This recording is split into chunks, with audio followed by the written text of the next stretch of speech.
Right, plenty of other issues I want to get across now. Let's get to them.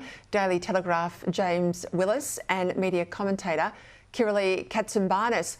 Let's start with that head-to-head today. Energy Minister Chris Bowen basically handed his backside, as my father would say, not just by Ted O'Brien, the shadow counterpart, but also by Chris Uhlmann. I played that out a moment ago. James, you know, I think this whole energy debate is huge in the campaign. I know the macro is cost of living, but this is how cost of living plays out for everyone, because you know, electricity is essential like nothing else, and it's in the supply chain of almost everything we buy.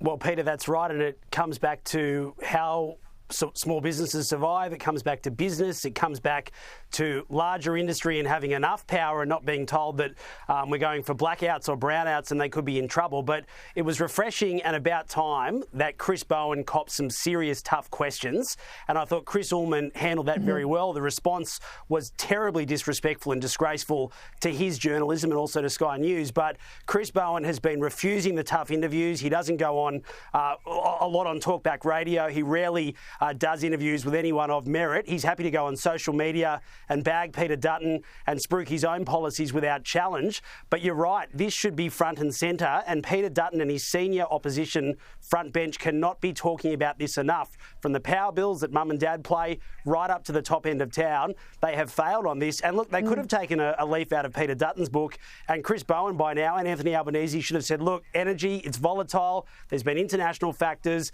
the coalition, everything else. We got this wrong. We know prices have gone in the other direction. Instead, they're refusing or gaslighting the Australian people. Yeah, and Chris Uhlmann too, long storied career at the ABC, then Channel 9, only recently at Sky. So to try and sort of drag him down by the fact he's on a Murdoch network program currently, he's clearly done his homework. He did that terrific doco on the whole energy mess. This is where Bowen's exposed. And Kiralee, I'll bring you in if I can, because Bowen's also in trouble in his seat. There's Compass polling out today that says his seat of McMahon in the west of Sydney is really at risk. His challenger is a true independent, a local tech millionaire, a guy called Matt Camanzuli. He's sitting at 41%. Bowen, I might add, is way back in the field on 19.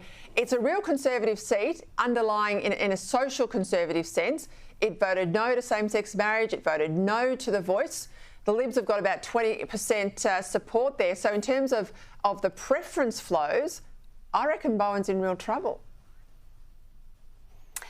Thanks, Peter. Lovely to be with you, James, and all the viewers.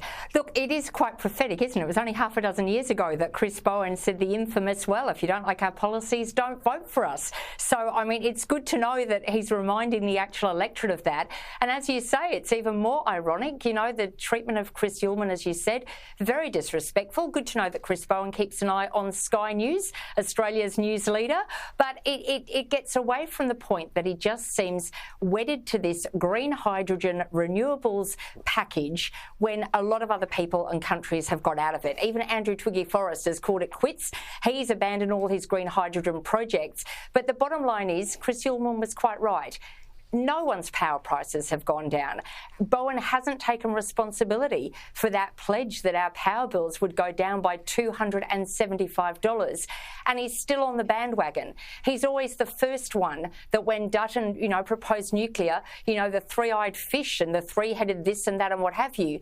But the bottom line is, he just seems wedded, and it reminds me of a Seinfeld episode where George said to Jerry, "It's not a lie, Jerry, as long as you believe it." Seems like Chris Bowen is saying that to himself. This renewables push is just ridiculous. We've got to call it quits. We've got to get out, and we've got to get Australia back on track.